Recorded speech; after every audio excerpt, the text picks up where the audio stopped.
Greetings, everybody. Greetings, greetings. Thank you so much for joining. Wow, greetings, everybody. Greetings.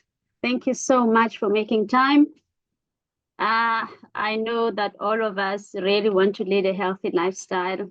I'm very excited that all of us are here, to gather information on how to take care of our bodies, on how to take care of our health.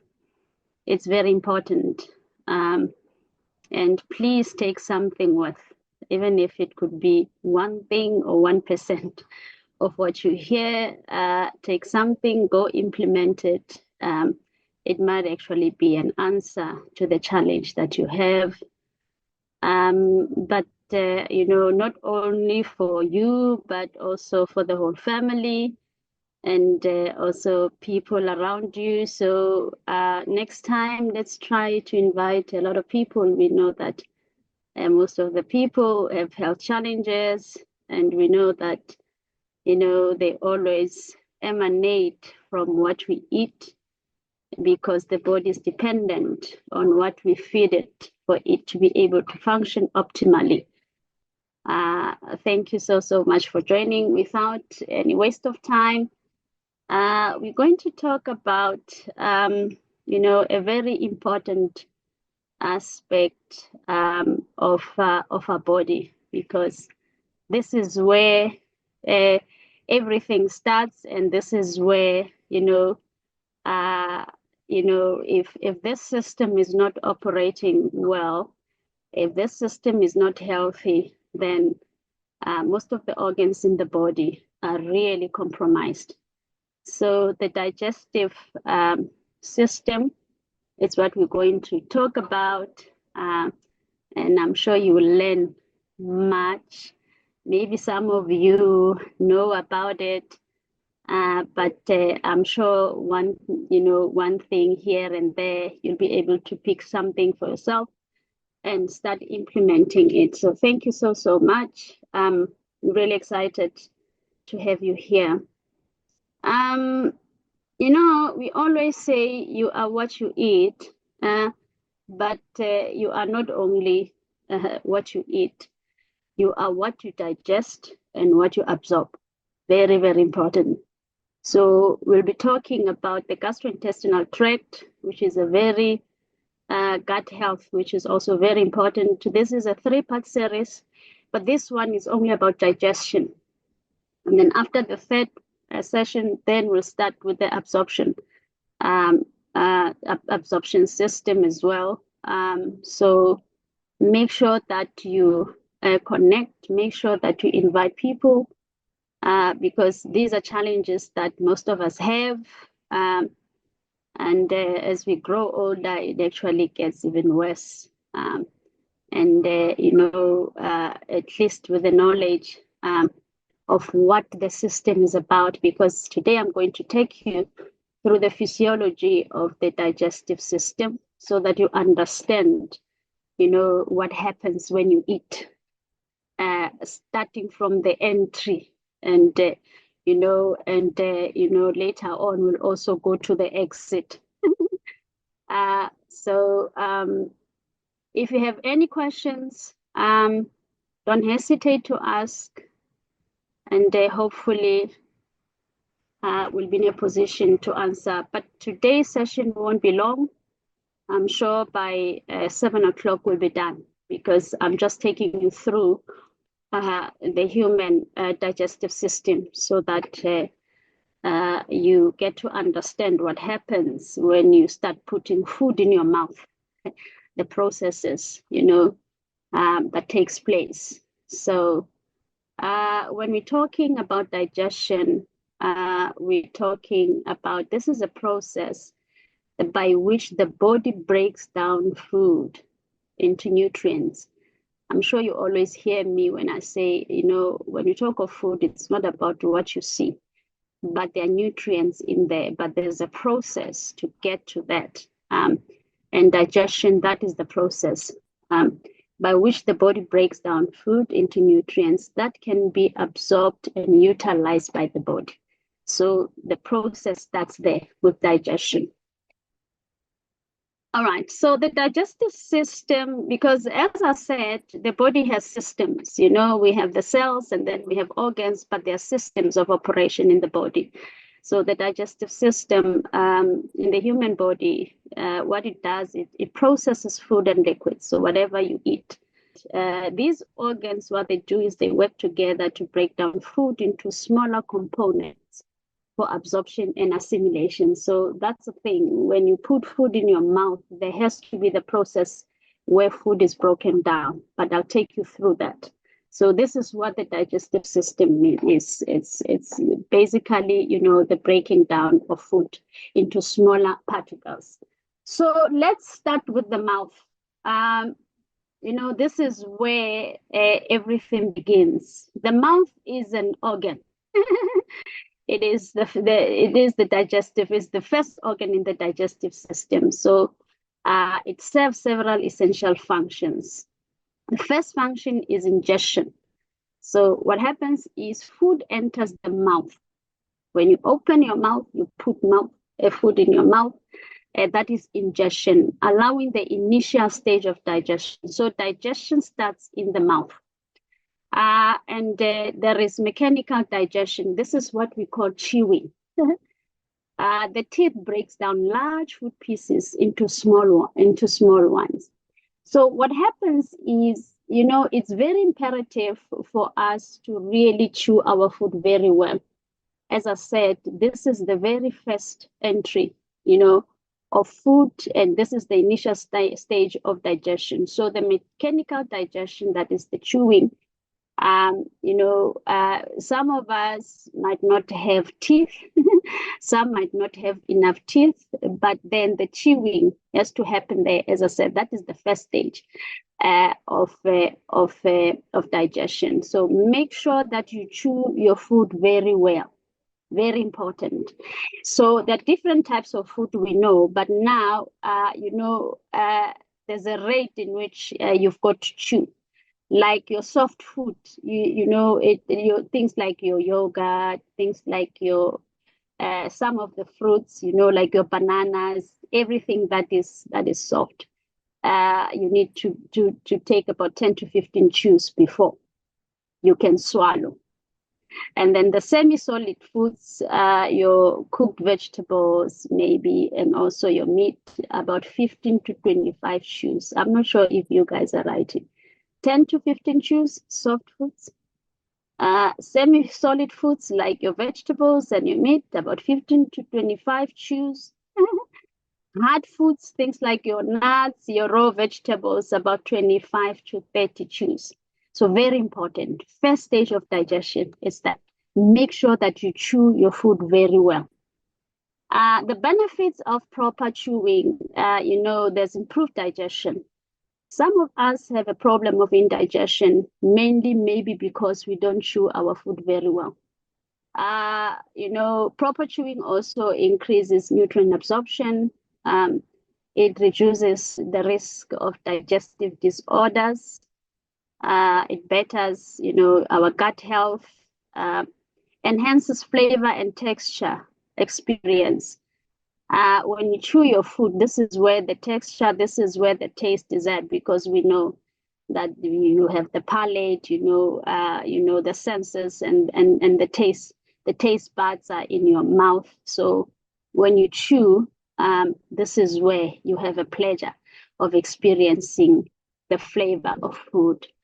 And, I remember I told the youth the last time that it's very important that we, as you chew your food, make sure that, you get to get the flavor of food. And we're talking here of natural food, not the processed food. So that you are able to know exactly, how this tastes. Other people will tell you that, there is a flavor of this. There is, this is what I can pick up when I eat this. But I'm just saying, but with natural flavor, with, natural food, this is when you'll be able to tell, what ease in whatever you are eating. Proper chewing also reduces the risk of choking, and it also plays a very important role in improving our dental health.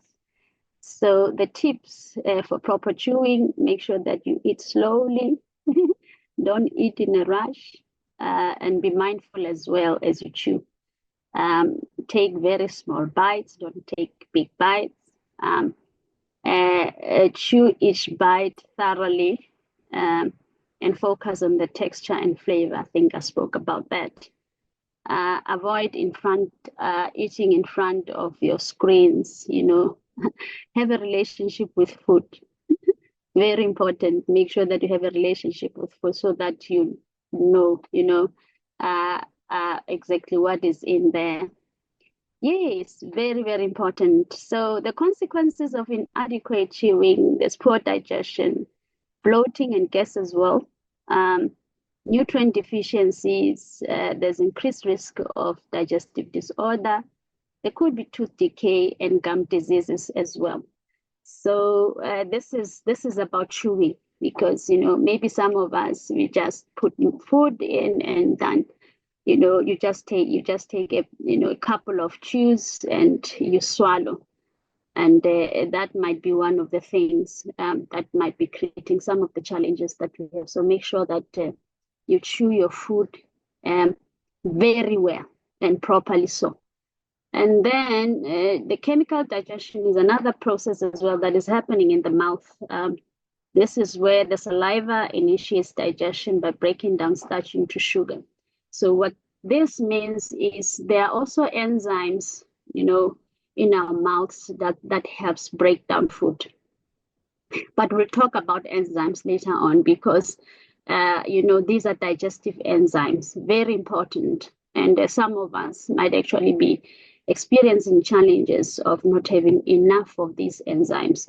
So the saliva also does produce some of the enzymes, for the breaking down of food. As I said, I always say what you eat is not what it is when after the digestion and absorption. All right, now we get to the esophagus. So from the mouth, you swallow, and then after swallowing, so this is a tube. It's called the esophagus. So what it does, it ensures the smooth movement of food from the mouth. That's why it's very important that you chew your food very well, because now after swallowing, that food has to, flow through the esophagus from the mouth to the stomach, allowing for efficient digestion and nutrient absorption. So everything is dependent on the what you have chewed, what comes from your mouth. So the esophagus, what it does is, this is where the food passes, down to your stomach. Unlike the stomach and small intestine, the esophagus does not secrete digestive enzymes. Its primary function is to facilitate the passage of food. So this is just a passage for food to go to the stomach. So when we get to the stomach, very, very important as well. This is something that we're going to talk about. And I believe that you'll also learn more about the stomach. So the stomach is a hollow muscular organ, as you see it there. What it does is, from the esophagus, then the food enters your stomach. So it holds food while it is being mixed with stomach enzymes. So there are enzymes as well that we find in the stomach. Its key functions include temporary food storage. So food is stored there. There's also mechanical digestion through muscular contraction. So because the stomach is a muscle as well, so there is the contractions that also happens there. There's chemical digestion by acids. So there are acids as well that we find in the stomach, and enzymes, as I said. And what it does, it controls the emptying of partially digested food into the small intestine. So food moves from the stomach to the small intestine. There is what we call a transit time as well. So hence it is said, the stomach holds food.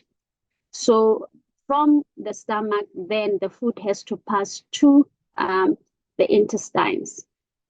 So there is a transit time. There is a time that, food stays in the stomach. The normal transit time for liquid foods is about 15 to 60 minutes. Solid foods, it's about 1 to 4 hours. And then for mixed meals, it's about 2 to 6 hours. Do you see how long your food stays in the stomach? Because now these processes have to happen, the mechanical digestion, and also, where food is mixed with acid and enzymes breaking it further down to nutrients, before they can be passed down to the intestine. So the factors that influences the transit time is the composition of food. So carbohydrates, protein and fats, those take a bit of time. And also the meal size and frequency, depending on how much you've taken. So if you take too much, then it means it's going to take long. The food is going to take long in the stomach for all the processes to happen. Gastric acid secretion, we always talk about the acid. Digestive enzymes activities, so gut motility, hormonal regulations, age and sex, health conditions. So these are factors that influence the transit time. Whether the food will take, that time, enough time for all the processes to happen, or could there be a delayed gastric time? Because there is a possibility of a delayed transit time. So meaning food will stay, longer in the system. So what happened is the stages of gastric transit, it's about 10 to 30 minutes. This is where the stomach relaxes to accommodate food. And then from there is contraction that is about 30 to 60 minutes. This is where the stomach contracts to mix food with digestive juices. And then from there's gastric emptying.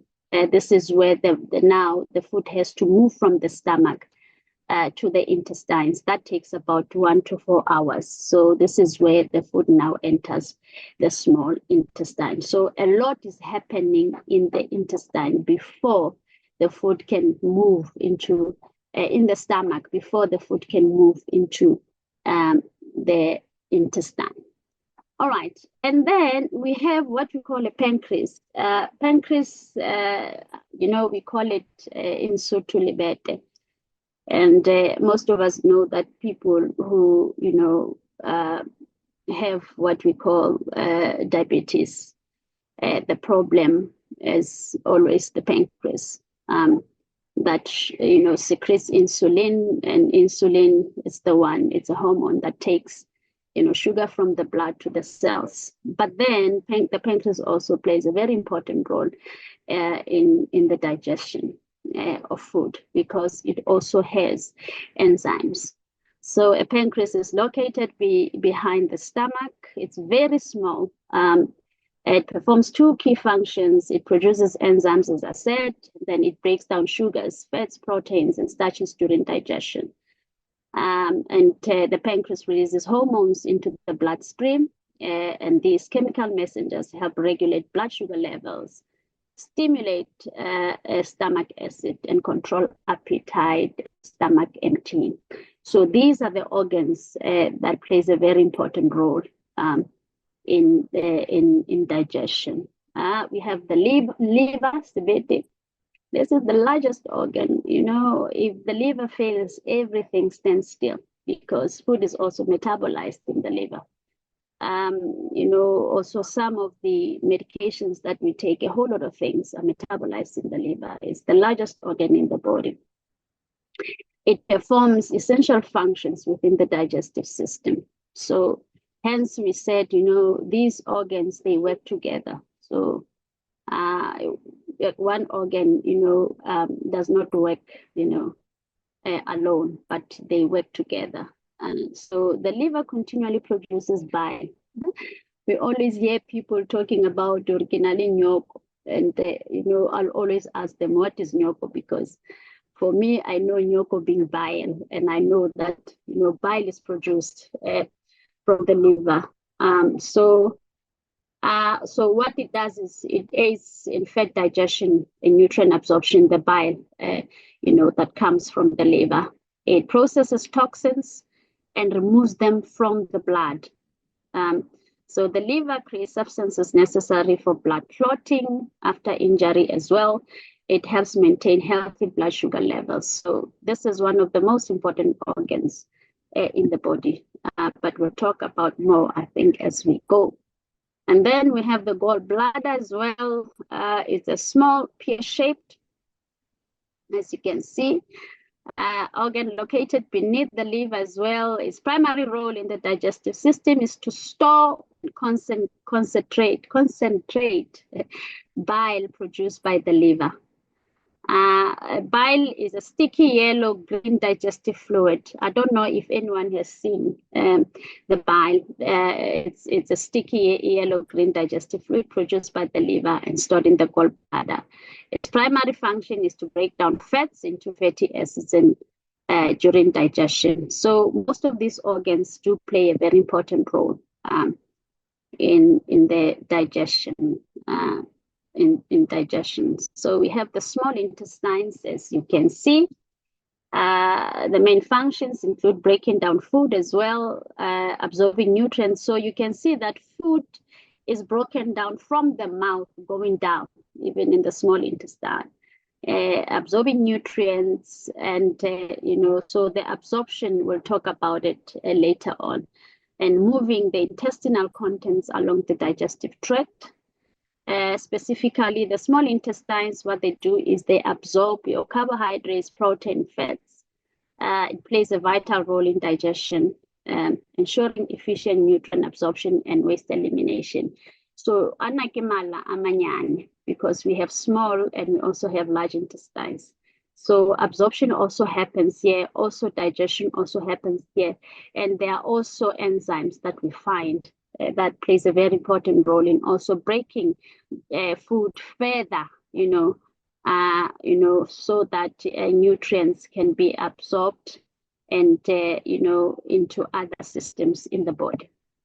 And then we have your large intestines, as you can see them, also known as the colon. So they follow the small intestine and extend to the anal canal. We know that, when we talk about the gastrointestinal tract, it's from the esophagus down to the anus, where food waste exits the body. Because before the anus is the rectum. This is a place where most of the feces are stored. But the large intestine, is also known as a colon. It follows the small intestine and extends to the anal canal, where food waste exists, exit the body. The large intestine performs several essential functions, such as absorbing water. It absorbs water and electrolytes, and also forming stool.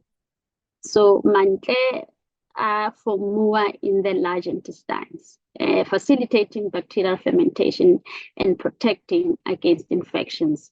So this is where also the digestion happens, and also there's absorption, and then this is where also excretion of waste takes place. This is where the feces or the stools are also formed, and then from the large intestines then to the rectum, and then the rectum going down to the anus. This is where one has to go and do our number 2. So this today, I was just giving you the physiology of the digestion. Just know that after you eat food, food has to be digested before it, broken down into nutrients, and then from there the nutrients then are absorbed, and then from there they go to different organs where they will perform their functions. So our presentation will end here today. I don't know if any of us have questions to ask. and we'll take it from there. Thank you.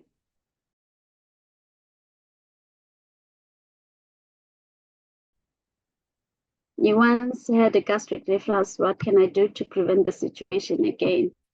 Oh, okay. You know, as I said, you heard that the gastric acid is in the stomach.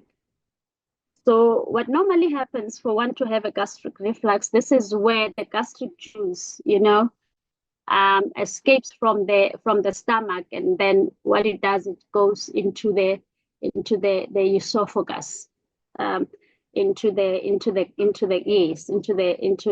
esophagus, and then what happens, because the pH of the acid, remember that pH acid, is contained in the stomach. So if it moves from there, then it goes up, it irritates the gut. And then this is where you have your gastric reflux. This is where you'll have your heartburn.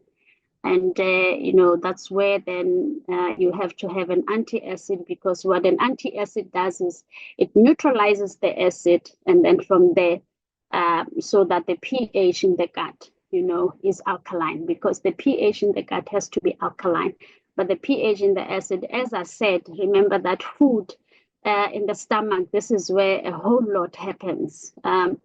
And so the acid is also there to further break down food before it can transport into the intestines.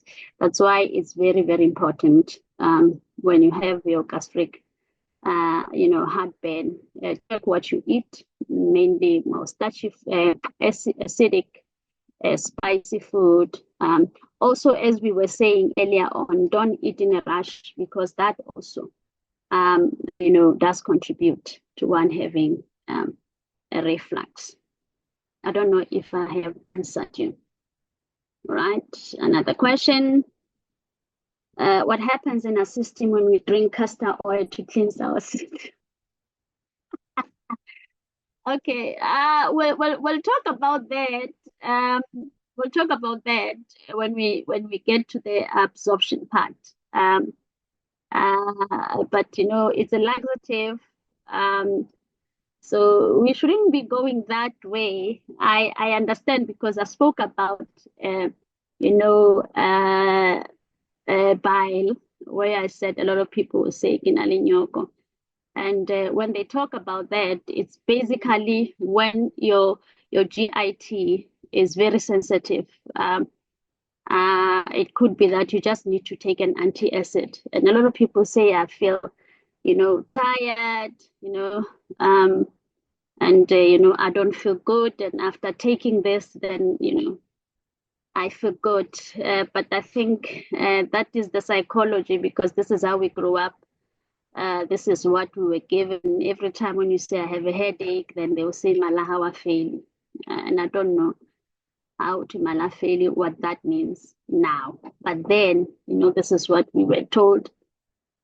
But it's just a matter of making sure that, you cut down on acidic, spicy food. And, make sure that you eat in a relaxed environment, and eat a lot of fiber, because constipation is caused by us not taking enough fiber and also not drinking, lots of water. So we'll talk about that when we get to the absorption part, because now a lot of us have, gut health issues as well.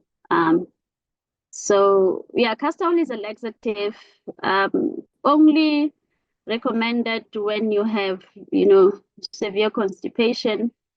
And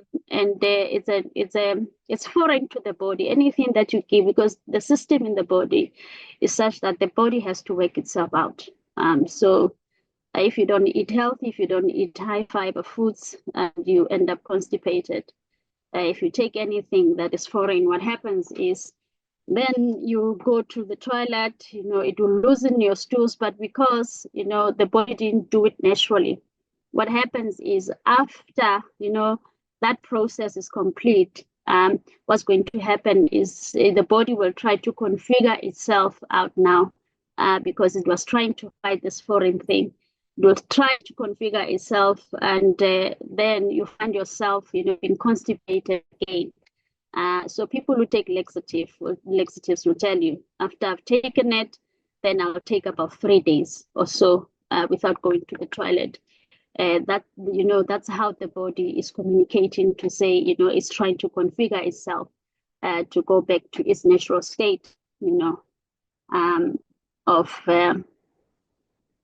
of operation. I don't know if I've answered that, but I think because we're still going to be talking about gut health as well, because there's a lot of factors as well, that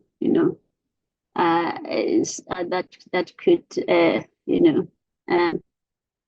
affect our system. So yeah, castor oil, no, normally advise that when you have constipation, yes, but let it be something that you don't use regularly, because what it can do is when you take more of it, it might end up flattening your villi. We call that villi. We'll see that as we go forward. I hope I have explained that. We normally advise that take laxatives only as per the doctor's prescription. Yes, what causes bloating? Bloating, I spoke about not us chewing. If we have indigestion, that can cause that, depending also on the enzymes as well. We'll talk about enzymes as well. If you don't have enough enzymes to break down the food, that can also lead to that. And also the type of food that you eat as well, the gas forming food. These are the things that can cause bloating, but we will also touch on that. Hence, I said this is just the beginning. Okay, when is the best time did I answer what causes bloating?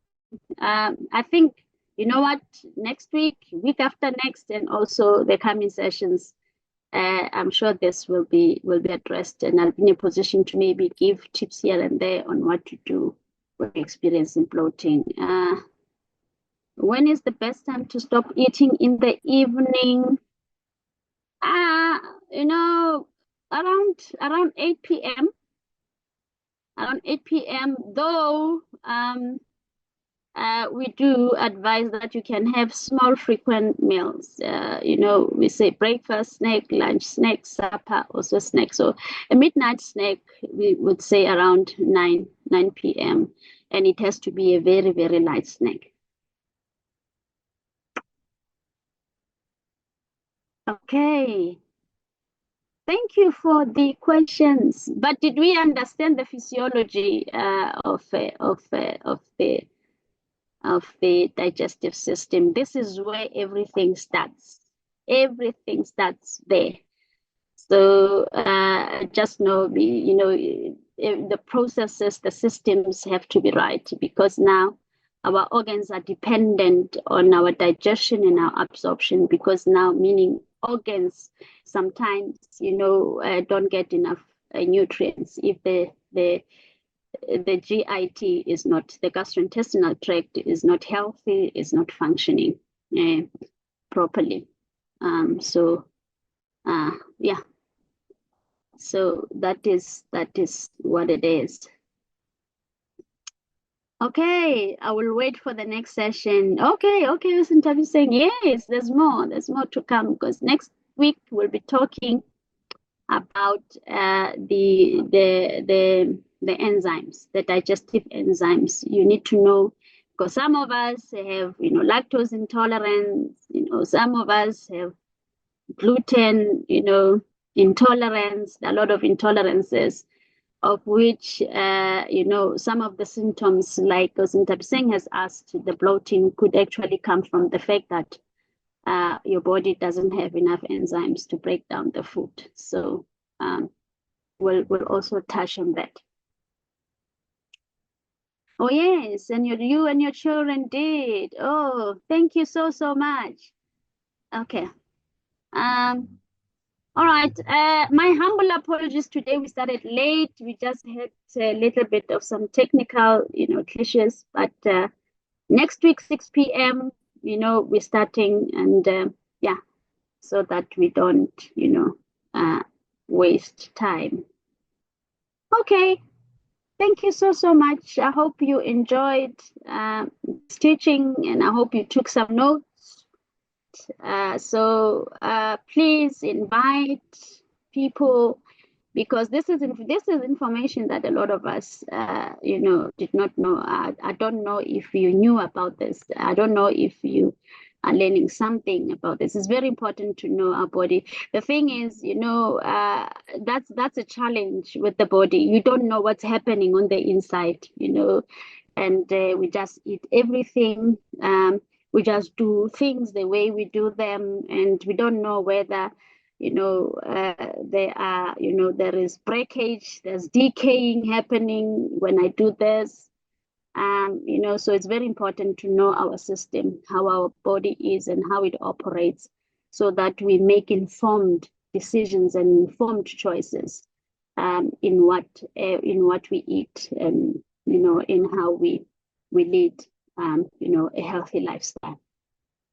All righty, thank you so much. I appreciate your time, and I hope we'll act on whatever it is that we have taken, either one thing or 1% of the presentation. I thank you so much. I highly appreciate your time. Thank you.